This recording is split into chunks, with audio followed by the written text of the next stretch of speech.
Meatloaf na may sabaw naman ang gagawin nating ulam for today's video. Dati ko nang niluluto ito at talaga namang nagustuhan ng pamilya ko ang ganitong luto, especially ang mga bata. Super tipid pa nito sa sangkap na kahit nga tight ang budget mo ay makakapagluto ka pa din nito. Dito nga ay dinudurog na natin ang isang lata ng mumurahing meatloaf. Any brand naman po ng meatloaf ay pwede po dito. Isang lata lang nitong meatloaf ay sapat na para sa 5 hanggang 6 na kataong kakain. Durugin lang natin yung maigi at isusunod ko na din dyan ng isang pirasong itlog. Haluin lang nating maigi hanggang sa mag-combine ng itlog at meatloaf. Then saka tayo maglalagay ng mga pampalasa. Maglalagay lang ako dyan ng seasonings, asin at pamintang pino. I-adjust nyo na lamang po ang mga pampalasa, depende sa preferred ninyo maging lasa nito. Then saka ito haluin hanggang sa matunaw na yung mga pampalasa na inilagay natin. Pagkahalo nga ng mga pampalasa, ay ilalagay na natin dyan ang iba't ibang mga gulay.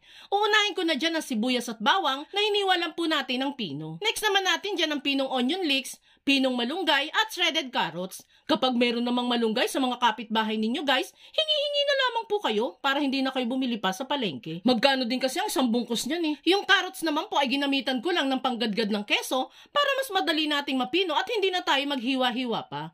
Sa mga gulay pa lang na inilagay natin dito guys, masasabi mo nang napaka-healthy na magagawa nating recipe, no?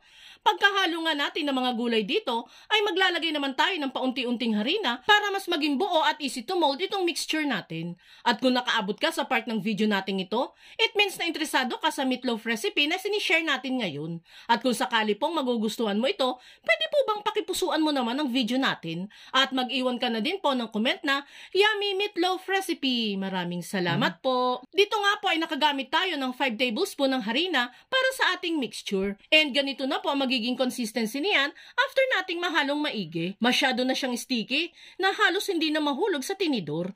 Kapag ganyan na nga po ay pwede na natin yang lutuin. Dito nga sa ating kawali ay nagpapainit na ako ng mantika. Used oil na po yung ginamit natin dyan. Sayang naman po kasi kung itatapon agad. Kapag nga uminit na yan ay pwede na nating hulmahin sa isang kutsara o sukatan ang meatloaf mixture at saka isalang directly sa mantika. Lulutuin lang natin itong mga meatloaf balls hanggang sa maging brown na ang mga ito. And kapag ganyan na nga nag-brown na ay pwede na natin yang hanguin isa-isa. At para naman hindi dry itong uulamin natin, kaya gagawa naman tayo ng may sabaw para mas nakakagana itong kainin. Madali lang naman ito guys. Dito nga po ulit sa ating kawaling pinagprituhan ay nagtira lang tayo ng konting mantikang panggisa. Then saka natin dyan igisa itong sibuyas at bawang. Palalabasin lang muna natin ang bango ng mga aromatics. Then saka tayo dyan maglalagay ng about 3 cups ng tubig. Lagay na natin sa high heat ang apoy para mas madaling kumulo. And kapag nga kumukulo na yan, ay maglalagay naman tayo ng kalahating pork cube, paminta at konting patis. Then saka halu-haluin. Tikman nyo muna itong sabaw na nagawa natin guys para naman mai-adjust ninyo ang lasa depende sa preferred ninyong taste nito. Then after niyan ay maglalagay naman tayo dyan ng malunggay. Haluin lang ulit at pakukuluan ng 1 minuto, then saka ako maglalagay ng 4 na balot ng miswa. Mas preferred ko po kasi ang maraming miswa, kaya 4 na po yung inilagay natin. Lulutuin lang natin ng miswa hanggang sa lumapot ang sabaw at malutong maigi ang miswa. And kapag ganun na nga, ay huli na nating ilalagay ang mga meatloaf balls na prinito natin. Hahaluin at lulutuin na lang natin yan ng mga 3 minutes bago natin yan hanguin. And there you have it guys, ready to serve na itong matipid, healthy, at masarap na ulam recipe. O, diba guys? Di naman natin kailangan na masyadong maraming gastos kung gusto talaga natin makapagluto ng masarap na ulam. Basta maging mapamaraan ka lang, ay makakapagluto ka na ng isang matipid pero hindi tinipid sa lasa na ulam. Kaya itag mo na ang mga friends and loved ones ninyo at subukan nyo na ding magluto nito.